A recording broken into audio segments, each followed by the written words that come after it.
कैफ़ी आज़मी जी का एक बहुत ही खूबसूरत शेर है कि इंसान की ख्वाहिशों की कोई इंतहा नहीं, 2 गज़ ज़मीन भी चाहिए, 2 गज़ कफ़न के बाद। जय हिंद दोस्तों, मैं हूं आपका अपना सुनील कुमार गुंद, हाज़िर हूं आपके समक्ष एक बार फिर एक ख़बर की उधेड़-बुन लेकर। जब अमेरिका के राष्ट्रपति जनाब डोनाल्ड ट्रंप जी भारत दौरे पर आए थे, तब भारतवासियों ने, भारत के प्रधानमंत्री जी ने, उनकी टीम ने डोनाल्ड ट्रंप जी के स्वागत में एक भव्य आयोजन किया था, नमस्ते ट्रंप। अब उस नमस्ते ट्रंप में से न गायब हुआ नज़र आ रहा है और मस्ते ट्रंप ही दिखाई दे रहे हैं। न सिर्फ ये भारत का नज़रिया है, अपितु पूरे विश्व का ये नज़रिया धीरे धीरे बनता जा रहा है, क्योंकि पहले 25% का जो टैरिफ लगाया था, तो भारतीय जो उद्योगपति थे उन्होंने कहीं ना कहीं अपने मन को समझा लिया था कि जैसे तैसे करके हम इसको पे करके भी हम अपने कारोबार को अमेरिका के साथ जारी रख सकेंगे। लेकिन उसके बाद जो 25% पेनल्टी आई, यानी कि 25 और 25 50% टैरिफ लगाया गया भारतीय वस्तुओं पर, तो अब इंडस्ट्री उससे उस मुकाम पर पहुंचकर अमेरिका के साथ डील चलती हुई नहीं रख पाएंगी। भारत ने एक और रुख साफ कर दिया है अमेरिका के लिए कि अगर अमेरिका ने ये टैरिफ जो 50% टैरिफ है वो नहीं हटाया, तो भारत जो है वो अमेरिका से जो लड़ाकू विमान या हथियार हैं उनका आयात नहीं करेगा। इसी बीच रशिया जो है, रशिया के प्रेसिडेंट व्लादिमीर पुतिन, उनका भी बहुत जल्द भारत आने का प्रोग्राम बन रहा है। अजीत डोभाल जो हमारे सुरक्षा सलाहकार हैं भारत के, उनका रशिया में जाकर पुतिन जी से मीटिंग करना और उसके बाद ये घोषणा करना कि पुतिन जी भारत आ रहे हैं बहुत जल्द, ये एक अच्छा संकेत है भारत और रूस के लिए। और हो सकता है इस माह के अंत तक नरेंद्र मोदी जी भी विदेश में जाएंगे, चाइना या रशिया। चाइना और रशिया भी कहीं ना कहीं एक दूसरे के नज़दीक आते हुए नज़र आ रहे हैं। इस तरह से हो सकता है भारत, रूस और चाइना मिलकर अमेरिका के सामने एक चुनौती भरा विकल्प रखते हैं, जो अंतर्राष्ट्रीय व्यापार को लेकर हो सकता है इन तीनों देश के द्वारा। और कहीं ना कहीं ब्राज़ील भी इन देशों के साथ मिलता हुआ नज़र आएगा, क्योंकि डोनाल्ड ट्रंप जी दोहरी चाल खेलते हैं।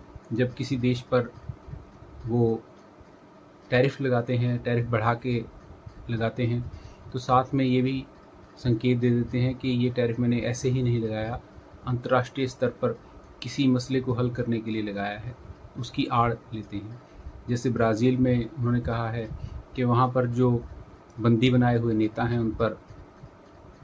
उनके साथ अच्छा व्यवहार नहीं हो रहा है बंदी गृहों में, तो इसलिए उन्होंने कहा कि मैंने जो टैरिफ हैं वो बढ़ाकर लगाए हैं। इसी तरह भारत पर जो टैरिफ लगाए हैं उसमें ये कहा जा रहा है कि रशिया से जो कच्चे तेल का आयात किया जाता है भारत के द्वारा, उससे रशिया को बल मिलता है, विदेशी पूंजी मिलती है, और उस विदेशी पूंजी मिलने के साथ, उस बल मिलने के साथ वो यूक्रेन के साथ युद्ध को जारी किए हुए है और वो युद्ध समाप्त नहीं करना चाहता। हालांकि ऐसा बिल्कुल भी नहीं है, सभी जानते हैं। अभी डोनाल्ड ट्रंप जी की और रूस के राष्ट्रपति व्लादिमीर पुतिन जी की भी भेंट वार्ता होने जा रही है। और मोदी जी तो पहले ही चाहते हैं कि ये युद्ध का युग नहीं है, युद्ध समाप्ति होनी चाहिए। तो फिर अगर ये युद्ध समाप्त हो जाता है तो भारत के तेल के आयात से उसका कोई संबंध नहीं रह जाता। अभी इसी प्रकार की एक और घटना सामने आई है। आर्मेनिया और अज़रबैजान, उनके जो राष्ट्राध्यक्ष हैं उनके साथ डोनाल्ड ट्रंप ने बातचीत की, उनमें आपसी मनमुटाव को दूर करवाया और उसके बदले में वो वाहवाही भी लूटना चाहते हैं डोनाल्ड ट्रंप जी। एक संयुक्त जो प्रेस कॉन्फ्रेंस हो रही थी जिसमें आर्मेनिया, अज़रबैजान के जो रिप्रेजेंटेटिव थे वो और डोनाल्ड ट्रंप जी भी बैठे थे मध्य में। एक पत्रकार ने सवाल तो किया डोनाल्ड ट्रंप जी से, लेकिन डोनाल्ड ट्रंप जी ने उसके जवाब देने के लिए आर्मेनिया के काउंटरपार्ट को कहा, तो उन्होंने बहुत ही बढ़िया तरीके से कहा कि इस शांति वार्ता को सिरे चढ़ाने के लिए डोनाल्ड ट्रंप जी को नोबेल पीस प्राइज़ मिलना चाहिए। ये छोटी बात नहीं है, बहुत बड़ी बात कर दी। ख्वाहिशों की बात कर दी, ख्वाहिशों के पूरा होने की बात कर दी, ख्वाहिशों के ना पूरा होने पर दुखी होने की बात भी कर दी। यानी कि जब भी डोनाल्ड ट्रंप अंतर्राष्ट्रीय स्तर पर कुछ भी करते हैं तो वो उसके बदले में कुछ चाहते भी हैं। उनकी चाह जो है, जब किसी देश पर वो टैरिफ बढ़ाकर लगाते हैं तब भी उनकी चाह रहती है कि वो देश, उस देश का मुखिया मेरे पास आए और गिड़गिड़ाए और फिर मैं कहूँ कि आप आए हैं तो उसके लिए मैं टैरिफ कम किए जाता हूँ। और फिर प्रेस कॉन्फ्रेंस में भी बोलें, देखिए अमेरिका की कितनी शान है, कितनी चढ़त है कि जब हम टैरिफ लगाते हैं किसी देश पर तो वो देश भागा हुआ हमारे पास आता है टैरिफ कम करवाने के लिए और हम दया करके उसका टैरिफ कम कर देते हैं। लेकिन भारत से ऐसी कोई भी पेशकश नहीं की गई है। भारत ने अपना मनोबल ऊंचा रखते हुए, अपना सिर ऊंचा रखते हुए उनके सामने गिड़गिड़ाने की बात तो दूर, उनसे बात करने की भी कोई बातचीत नहीं की है। सो ख्वाहिशें हैं, डोनाल्ड ट्रंप जी भी की ख्वाहिशें हैं। हो सकता है उन्हें इन बातों के लिए नोबेल पीस प्राइज़ मिल भी जाए। न मिला तो जो देश नोबेल प्राइज़ उनको न